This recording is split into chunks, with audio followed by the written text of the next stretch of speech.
Terima kasih rekan penyiar Gina di studio. Selamat pagi pendengar RRI Bovendigul dimanapun saja berada. Assalamualaikum warahmatullahi wabarakatuh. Ketemu lagi bersama kami di sini di Pro 1 RRI Bovendigul. Pendengar, beberapa hari lalu Kepala Dinas Komunikasi dan Informatika dan juga Kepala BP 4D Kabupaten Bovendigul sudah membuka acara Kominfo Menyapa dengan berbincang-bincang terkait dengan penggunaan dana otonomi khusus dari tahun 2017 sampai 2021. Kita sudah mengetahui ada beberapa OPD-OPD yang menerima kucuran dana penggunaan dana otonomi khusus. Kalau 2017 ada sekitar 21 OPD, menurun menjadi 19, menjadi 9, dan tahun ini menjadi 6 OPD. Dan salah satu OPD yang mendapatkan kucuran dana otonomi khusus untuk memberdayakan masyarakat adalah Dinas Tenaga Kerja dan Transmigrasi. Ini yang akan kita bincangkan siang hari ini atau pagi ini bersama Kepala Dinas Tenaga Kerja dan Transmigrasi Bovendigul, Bapak Masri. Assalamualaikum Pak Masri. Waalaikumsalam warahmatullahi wabarakatuh. Sehat Pak ya? Alhamdulillah sehat. Baik. Pendengar, dana otonomi khusus ini dikucurkan oleh Provinsi Papua, jumlahnya tidak kecil. Banyak sudah dikucurkan, tidak hanya Kabupaten Bovendigul, namun seluruh kabupaten yang ada di Papua mendapatkan bantuan dana otonomi khusus yang dimaksudkan untuk mensejahterakan atau memberdayakan masyarakat asli Papua. Lalu, bagaimana dengan Dinas Tenaga Kerja dan Transmigrasi Bovendigul yang juga mendapat kucuran dana otonomi khusus? Pak Masri, dari tahun 17 hingga tahun 2021, dinas yang mendapatkan kucuran dana otonomi khusus ini termasuk dinas yang Anda pimpin. Apa saja program yang dilakukan oleh Dinas Tenaga Kerja dan Transmigrasi ini sejak mendapatkan dana otonomi khusus ini dari 2017 ya Pak Masri? Silakan. Terima kasih para pendengar RRI yang setia dan saya hormati. Berkaitan dengan penggunaan dana khusus tahun 2017 penggunaan Dinas Tenaga Kerja dan Transmigrasi mendapatkan kucuran dana dalam rangka untuk peningkatan pendidikan keterampilan bagi putra putri asli Papua. Kita dapat khusus itu khusus terutama kepada pelatihan komputer. Kita tahu bersama bahwa pada tahun itu ini pelatihan komputer tahun 2017 Pak ya? baik, tahun 2017. Ya. Jadi tahun 2017 Gubernur Papua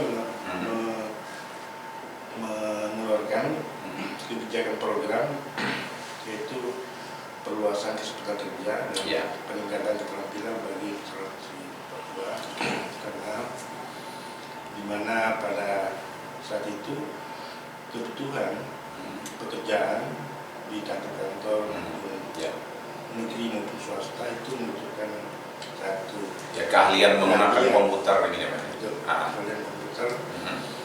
Pada dasarnya kami berpikir bahwa kami harus melaksanakan program itu dengan prinsip kami itu dari putra daerah ke putra daerah. Artinya begini, karena kita waktu itu mencoba untuk merekapitulasi pencari kerja dari Kabupaten Bovendigul, di mana kita lihat dari semua lulusan mulai dari SMP, SMA, SMK, D2, D3, S1 sampai S2, kami mendapatkan ada 5 putra daerah yang memiliki ijazah komputer S1. Oleh karena itu kami mencoba memanggil mereka, merekrut Pak ya? merekrut mereka untuk kami latih di Semarang. Tahun 2016 kami latih Semarang untuk mendapatkan sertifikat kompetensi mengajar. Oke, ini direkrut untuk dijadikan instruktur ya, untuk bisa menerapkan ilmu komputernya kepada saudara-saudara kita yang ada di sini ya. Betul. Karena kami melihat mereka ini adalah putra daerah semua. Oke. Satu perempuan, empat laki-laki. Nah kebetulan waktu itu kami juga kerjasama di Balai Besar Pendidikan Latihan di Semarang, Ya. sehingga kami mencoba untuk mengajukan program, yaitu program pelatihan dan untuk kerjasama dengan berbasis kompetensi. Akhirnya 2016 kami kirim, dan selesai juga. Nanti 2017 kami kirim lagi untuk mendapatkan upgrade kompetensinya. Dengan itu kami membuka kesempatan kepada putra-putri Bovendigul sebanyak 150. Ini 150 orang ini dilatih di mana? Dikirim ke yang tadi Pak Mas Risi sampaikan ke luar daerah untuk mendapatkan pendidikan, atau ini dilatih di Kabupaten Bovendigul ini? Kami latih di Bovendigul. Karena di Bovendigul ini di mana kita punya sarana RMK ini, walaupun memang belum berbentuk PTD, tapi kami manfaatkan sarana yang ada. Kami ada workshop di sana, bisa menampung 25 orang. Sehingga kami menyusun kelas bukan satu kali masuk, tapi kelas yang itu teknis mekanisme belajar mereka ya. Sehingga apa yang mereka dapat manfaat itu adalah kami harapkan mereka yang semua dari OPD dari perusahaan-perusahaan yang memiliki kemauan untuk belajar komputer, kami rekrut. Pak, ini kalau memberikan pelatihan kepada mereka ini sarana kita sudah memadai, misalnya ketersediaan komputer itu sudah cukup kan? Kalau serius komputer cukup memadai. Kami yang betul 50 dengan memanfaatkan tadi untuk 5 orang ini mereka. Kemudian kami fasilitasi yang lainnya. Kemudian kami juga mencoba untuk memberikan kenyamanan bagi peserta didik. Berarti yang kita siapkan snapnya, kemudian kita siapkan APK-nya dan lain sebagainya. Semua pelatihan-pelatihan atau kegiatan-kegiatan yang dilakukan itu dananya bersumber dari bantuan dana otonomi khusus ini, Pak? Sebagian Pak kita pakai di AUD, kita tadi itu untuk melatih calon instruktur kita pakai di AUD. Cuma kalau dana khusus yang kita diberikan itu memang khusus untuk AP, itu kami gunakan untuk pelatihan AP dan kami laksanakan di sini. Bisa kita tahu Pak, tahun 2017 itu besaran dana otsus yang diterima atau yang dikucurkan buat transmigrasi dan tenaga kerja transmigrasi ini sebesar berapa Pak? Kita waktu itu dapat dana sekitar 300 juta. 300 juta ya. Pelaksanaan pelatihan. Karena 150 orang ini itu kami laksanakan selama kurang lebih 1 tahun. Nah, ini peserta-peserta yang mendapat pelatihan ini anak-anak kita yang ada di Bovendigul ini semua? Kita bisa katakan saudara-saudara kita yang berada di Bovendigul dan sekitarnya. Ada dari pelabuhan, ada juga dari OPD yang berselonor, ada antar. Termasuk juga ada dari Asiki yang memang mau belajar komputer. Kami tampung semua. Semuanya jumlahnya 150 orang. Itu semua OP. Nah, adik-adik kita ini yang mengikuti pelatihan ini, apakah ini mereka juga nih yang lagi mempersiapkan diri untuk misalnya terjun ke pasar kerja di Bovendigul ini, Pak Mas? Betul sekali.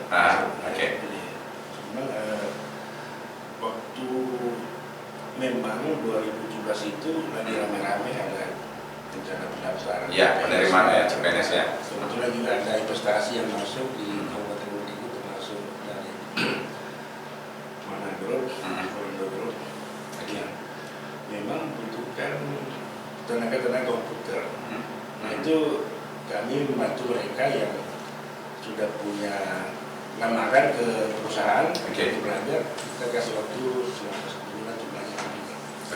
Pak, secara umum lancar nggak ini proses pelatihan itu, atau ada kendala-kendala atau hambatan-hambatan di lapangan ketika melaksanakan pelatihan-pelatihan komputer ini, Pak? Iya, kalau di pelaksanaan di tempat memang lancar. Cuma kendala-kendala ini karena ini adalah terutama saudara-saudara kita ini yang tinggal jauh dari Oh ya. sempat berarti ya.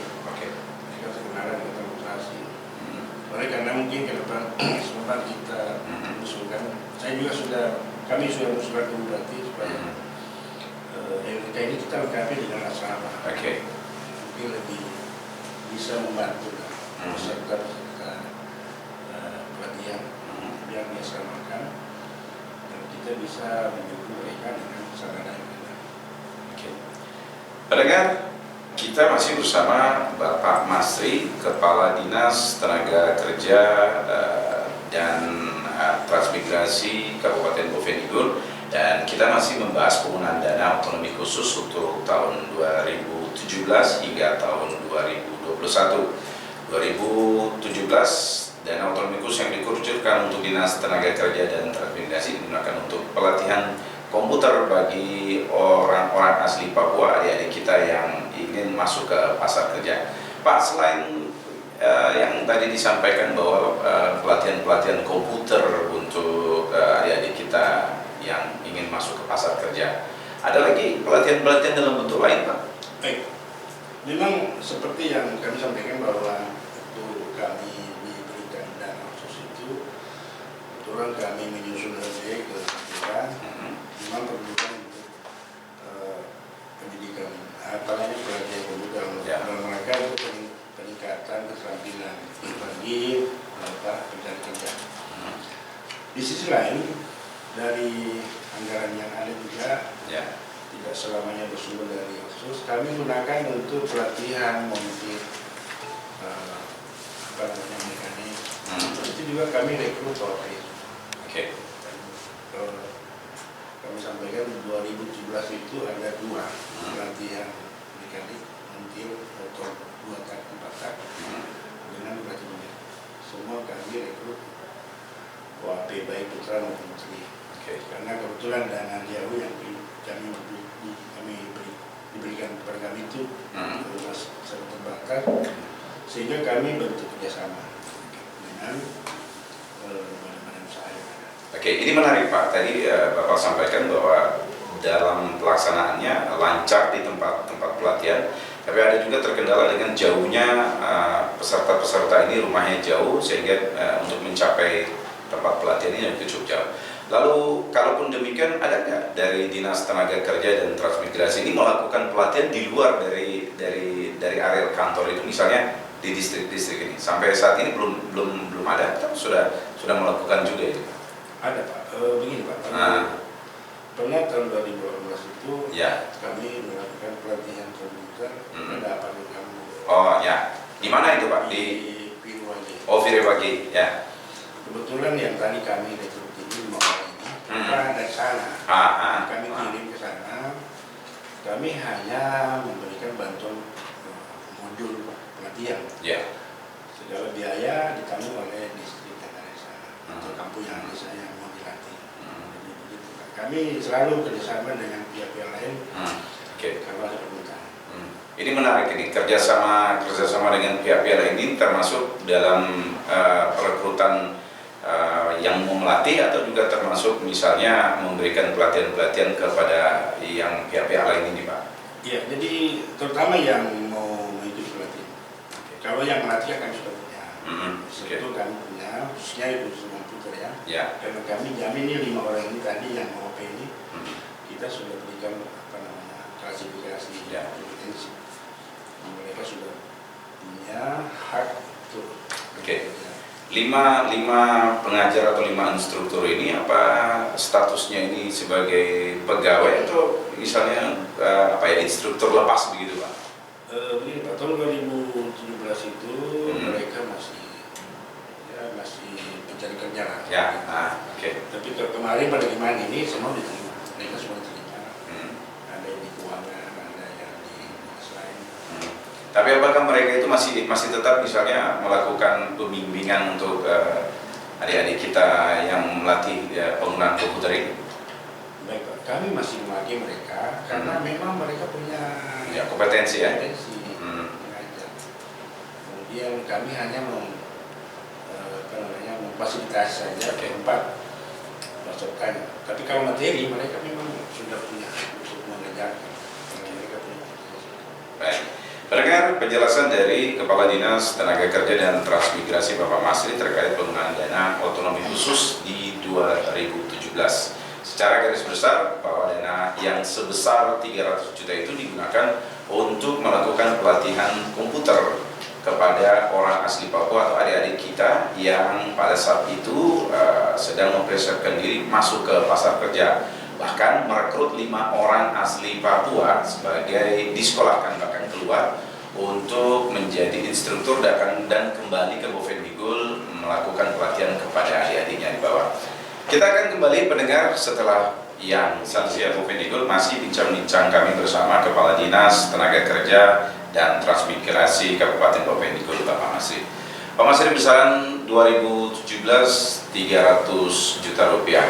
Besaran ini tahun 2018 sampai saat ini menambah atau malah berkurang, Pak?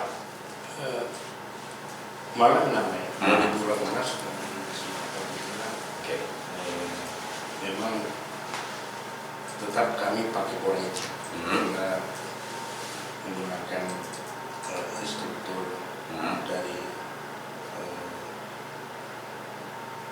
OAP sendiri, kemudian peserta juga. Sekarang ini juga kami dapat lagi khusus. Itu ada kaitan juga dengan peningkatan kapasitas. Ini berkaitan dengan fisik 2022 dan nanti 2023 kita dapat fisik. Kalau dapat fisik ini menyangkut apa saja, Pak? Itu menyangkut sarana prasarana. Pelaksanaan pelatihan ya. Apa saja yang nanti misalnya diadakan ini? Apakah pelatihan-pelatihan yang seperti tadi bahwa misalnya pemanfaatan atau peningkatan UMKM kita yang ada di Kabupaten Bovendigul ini, atau semacam apa ya program yang dari Dinas Tenaga Kerja sendiri? Ya, jadi memang kami harus mendukung program pemerintah tentang menciptakan peningkatan UMKM. Ya. Tapi kami melihat dari sisi dari sisi media IT, informasi dan teknologi sekarang sudah diperlukan, sehingga nanti kami mencoba untuk memberikan pelatihan bukan lagi dasar ya, tapi sudah menyangkut pelatihan informasi dan teknologi yang sudah meningkat, Pak. Mungkin berupa aplikasi. Karena kita sekarang tahu bahwa untuk merambah usaha-usaha orang dalam rangka untuk mendapatkan pendapatan itu bisa melalui media online. Mungkin hal yang berkaitan dengan itu kami masuk dalam bentuk pelatihan. Bagaimana caranya, apa itu air dan sebagainya.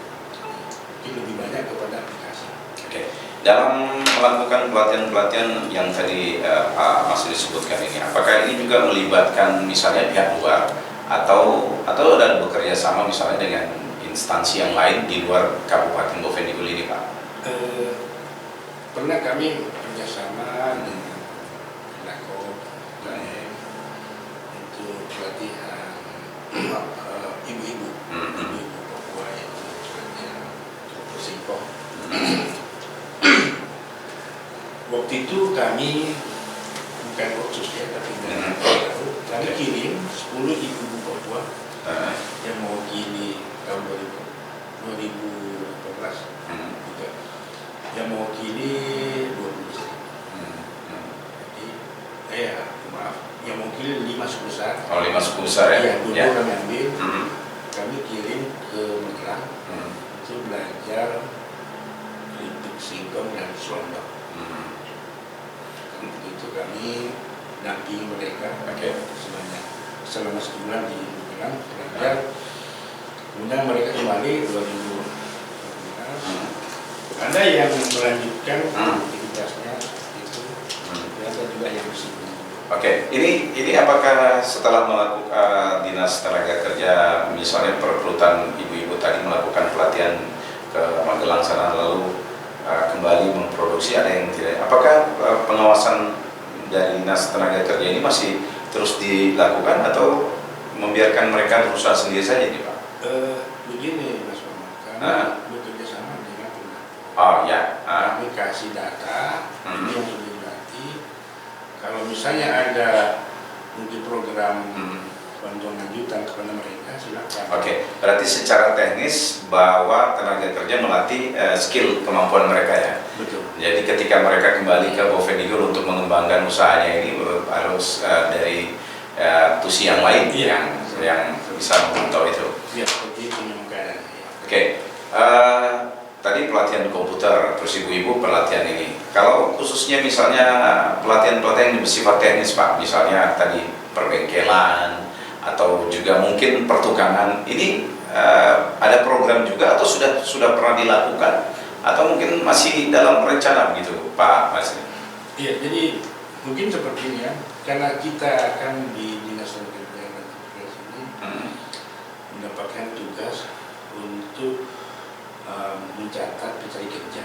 Oke. Kerja, kalau kita lihat rekapitulasi dari pencari kerja itu tentunya kita klasifikasi jurusan-jurusan apa yang ada, sehingga kalau memang misalnya kemarin kita dapatkan ternyata banyak jurusan dari SMK, SMK, jurusan mesin, listrik, kami coba untuk membuka pelatihan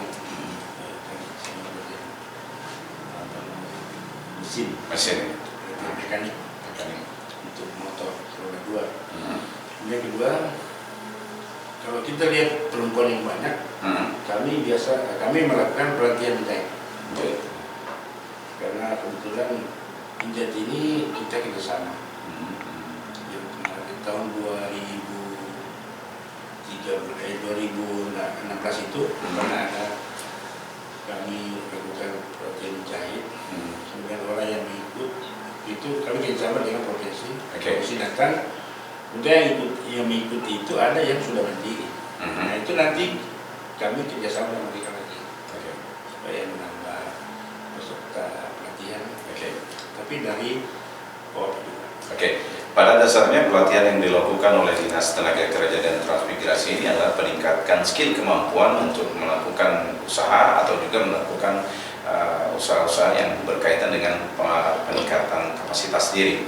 Nah, kalau Pak Masri amati, untuk kita punya pasar kerja ini atau tenaga-tenaga kerja yang masuk ke pasar kerja ini, ada kita yang masuk ke pasar kerja ini, bagaimana kapasitas mereka Pak Masri? Misalnya penguasaan teknologi komputer atau skill kemampuan dalam misalnya mengoperasikan alat atau juga menggunakan komputer, itu semacam apa dalam amatan Anda ini?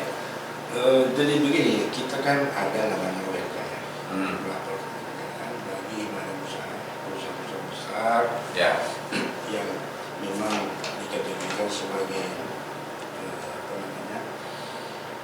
perusahaan yang bersifat PT atau dan lainnya, yang memang kita lihat menggunakan tenaga kerja lebih dari 10, ada yang memiliki 100 dan lain sebagainya. Ya kita harus itu mereka melaporkan jumlah tenaga kerja, kemudian termasuk juga melaporkan kebutuhan tenaga kerja yang diperlukan sesuai dengan bidang apa. Kami selalu kerjasama dengan Kurindo Group, kerjasama dengan Manora Group, kerjasama dengan Megakonia juga, apa-apa yang juga. Kebanyakan mereka membutuhkan memang skill seperti operator, komputer, operator alat berat. Kalau pekerja-pekerja lain itu kan mereka bisa sendiri. Nah, kalau ada seperti itu, kami di sini merencanakan atau menyusun rencana program kerja apa yang menjadi kebutuhan di lapangan di perusahaan. Kalau dari data atau amatan Dinas Tenaga Kerja sendiri, pasar kerja ini atau pencari kerja kita ini, bagaimana animo mereka, misalnya untuk menjadi entrepreneur atau menjadi pengusaha sendirilah, berusaha atau menciptakan lapangan kerja sendiri, dengan misalnya masih memilih menjadi pegawai negeri sipil. Ini seberapa besar nih Pak Masri yang Anda tahu di Dinas Tenaga Kerja ini? Ya baik. Memang ya. termasuk siapa saja. Kalau sudah selesai sekolah itu ingin menjadi polisi. Ya, ini masih pilihan yang masih pilihan utama. Oke. Tapi kita harus melihat bahwa keterbatasan penerimaan pemilih sipil itu atau ASN atau CPNS itu kan sangat terbatas.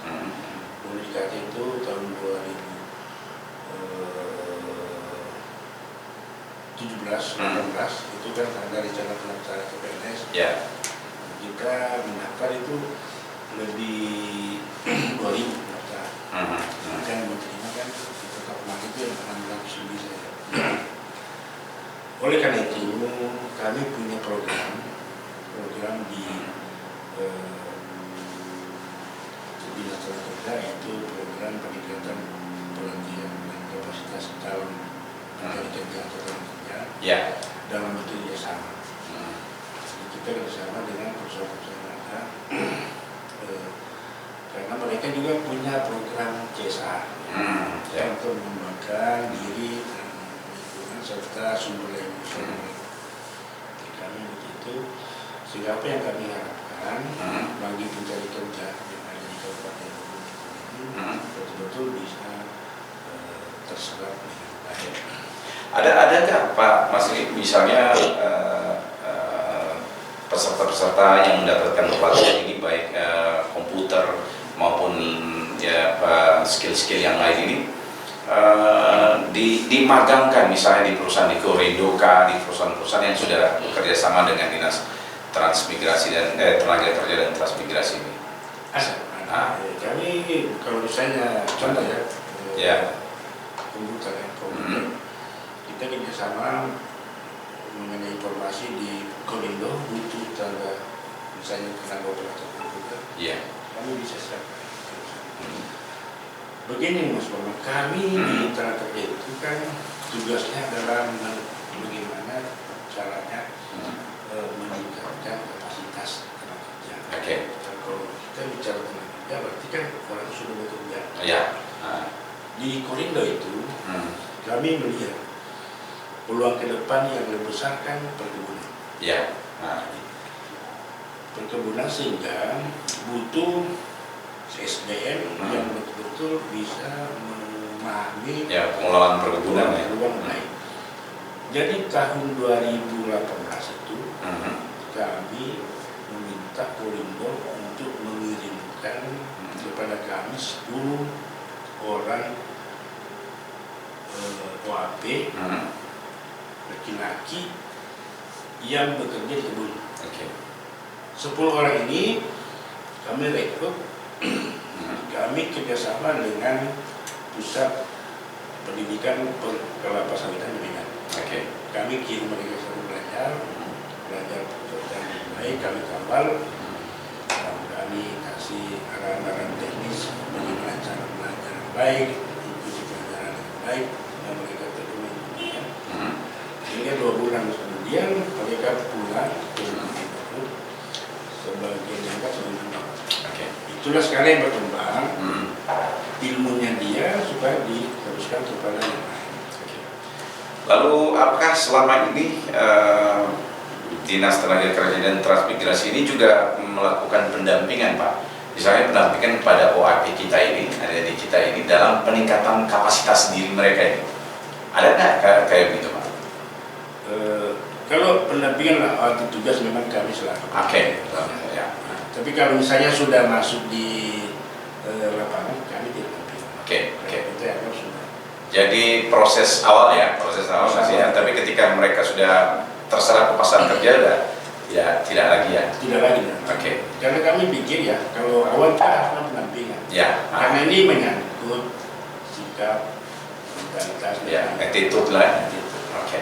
Baik pendengar, masih bersama Bapak Masri, Kepala Dinas Tenaga Kerja dan Transmigrasi Kabupaten Bovendigul. Kita masih membahas atau berbincang-bincang tentang penggunaan dana otonomi khusus tahun 2017-2021. Saya ajak Anda untuk mendengarkan yang satu ini dan kita akan kembali setelah yang satu. Pendengar masih bersama Radio Republik Indonesia Bovendigul. Pak Masri, Untuk tahun 2022 ini program apa yang dilakukan dengan penggunaan dana otonomi khusus ini? Tahun 2022 ini kami mendapatkan dana khusus sebesar 5 juta. Itu pembangunan sarana pelatihan. Sudah dilakukan ini, Pak? Ini sementara proses pemberkasan dan dokumen. Oke. Ini rencananya apa saja ini yang di fisik yang dilakukan atau yang dibuat?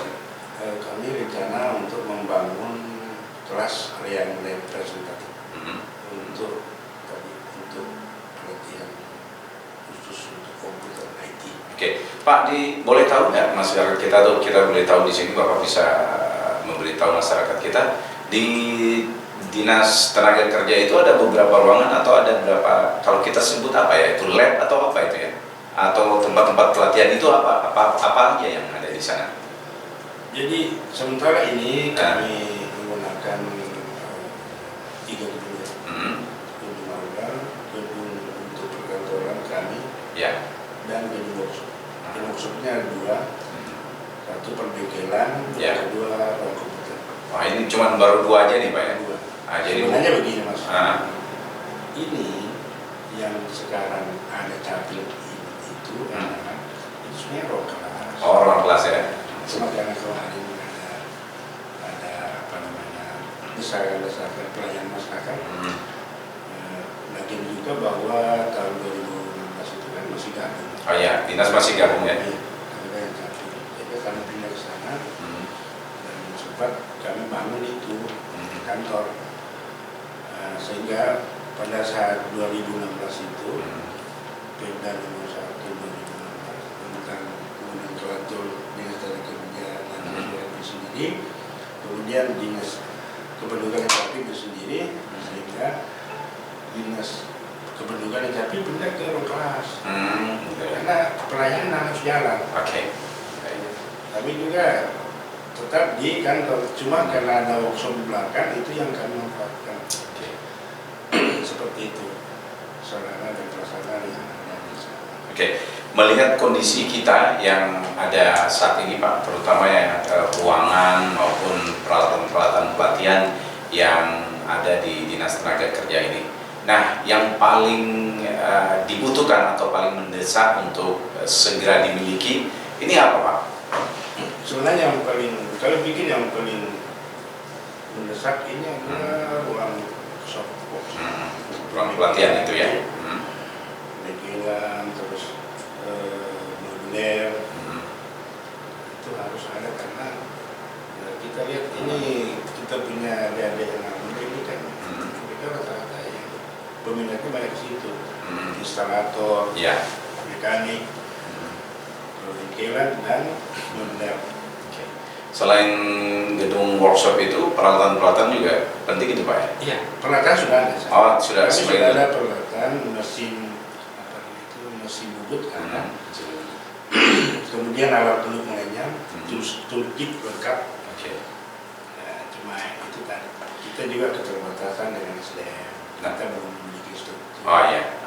Nah ini menyangkut instruktur ini. Kalaupun misalnya suatu waktu nanti, entah mungkin insya Allah tahun depan misalnya terpenuhi apa yang tadi Bapak sampaikan ini, bagaimana dengan instrukturnya ini Pak? Apakah perekrutan ini akan dilakukan juga misalnya asli sini yang nanti dididik dan kembali melakukan pelatihan seperti pelatihan komputer, atau malah kita mendatangkan saudara-saudara kita dari luar daerah? Iya, saya kira tidak perlu yang kita datangkan di luar. Kita punya potensi di sini. Yang dari sebelah itu mencari kerja saja terdaftar di kami itu masih lebih 1.000 dengan varian jurusan dan level pendidikan yang ada. Kita melihat di situ ya banyak sarjana juga, sarjana yang belum sempat mungkin jadi PNS dan itu mungkin kesempatan bagi mereka untuk kita didik sebagai sumber daya manusia yang bisa membantu dan bisa juga bertanya di daerah. Pak Masri, secara umum bisa Anda sampaikan kepada masyarakat kita tentang tugas dan fungsi Dinas Tenaga Kerja ini, dan juga penggunaan dana otonomi khusus yang telah dilakukan atau yang telah dimanfaatkan oleh Dinas Tenaga Kerja dan Transmigrasi Wavenigul. Silakan Pak Mas. Baik, pada masyarakat Wavenigul yang saya hormati, Dinas Tenaga Kerja dan Transmigrasi Kabupaten Wavenigul itu adalah memang memiliki fungsi sebagai pengawasan dan perlindungan kepada warga yang ada di Kabupaten Wavenigul ini untuk mendapatkan satu, mendapatkan pekerjaan yang layak, yang kedua memberikan perlindungan kepada pekerja yang sudah bekerja, dan yang ketiga melakukan pengawasan terhadap pelaksanaan peraturan perundang-undangan yang berlaku di negara. Tugas itu adalah merupakan tugas kami mengawal semua, sehingga bagi masyarakat yang hendak memperoleh informasi kerja, silakan datang di Dinas Tenaga Kerja dan Transmigrasi Kabupaten Wavenigul ini, karena kita sudah buka lain namanya pasar kerja. Jadi kebetulan hari ini ada rakernis mengenai PPPK, perluasan kesempatan kerja bagi pencari kerja. Nah, kita sudah dikasih link untuk itu.